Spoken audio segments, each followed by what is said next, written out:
Hey everyone, and welcome back to our channel. Today, we're not just taking a trip, we're embarking on an experience. We're hitting one of South India's most breathtaking stretches of road. From the Queen of Hills, Ooty, all the way down to the vibrant Whispering Willows Stay near Gudalur. Our final stop is the beautiful Whispering Willows Stay, tucked away in nature. But this journey is special, we'll be stopping at some local gems along the way. This is the Mysore Road, the Gudalur route. It's supposedly the best for spotting wildlife. A review on Agoda mentioned the last kilometer to Whispering Willows is a muddy road. Whispering Willows is the perfect place to unwind after being in the wild. You hear the jungle, but you feel completely safe. This is the place to reconnect with nature. As you leave Ooty behind, the air feels fresher and the roads quieter. This stretch is less crowded compared to the Ooty-Gudalur side, so you really get to enjoy the Nilgiris beauty. Freshly harvested carrots straight from the farms here. These are freshly pulled from nearby farms. Just look at that color. And wait till you taste, super crunchy and sweet. You won't get this taste in the city. Simple joys of travel, sometimes a fresh carrot can make you happier than a fancy meal. After our snack break, the journey gets even more magical. The road slowly descends into the valleys. And you'll notice a change in scenery, thick forests, tall silver oaks, and birds everywhere. From here, the road slowly enters the Mudumalai forest area. If you're lucky, you might even spot deer, peacocks, or elephants on the way. So drive slow and enjoy the journey.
And here we are, Whispering Willows Stay.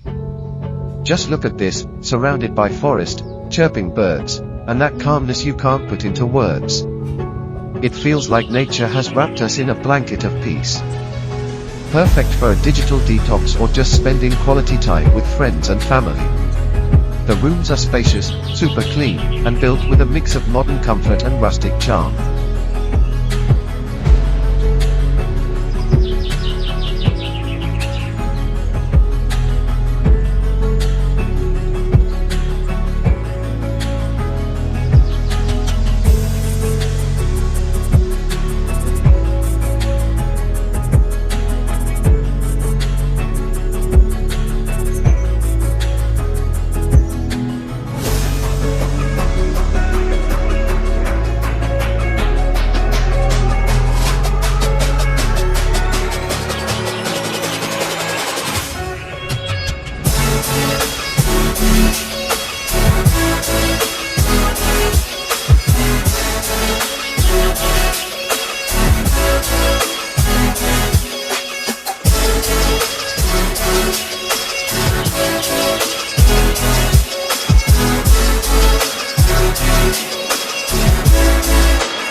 Wooden interiors, comfy beds, and the highlight, this balcony. Waking up here with a hot cup of Nilgiris tea is pure bliss. And if you're into photography or just love soaking in silence, this place is perfect. The food here is homely and delicious. Think freshly cooked South Indian meals, local veggies, and if you request, they even prepare bonfire dinners. And if you're an adventurer, they arrange nature walks, bird watching, and sometimes even jeep ride into nearby forest areas. So if you're planning a trip from Ooty to Gudalur, make sure to take the scenic route, stop at local shops, and finally, treat yourself to this hidden gem, Whispering Willows Stay. If you enjoyed this journey, don't forget to like, share, and subscribe. Until next time, happy travels.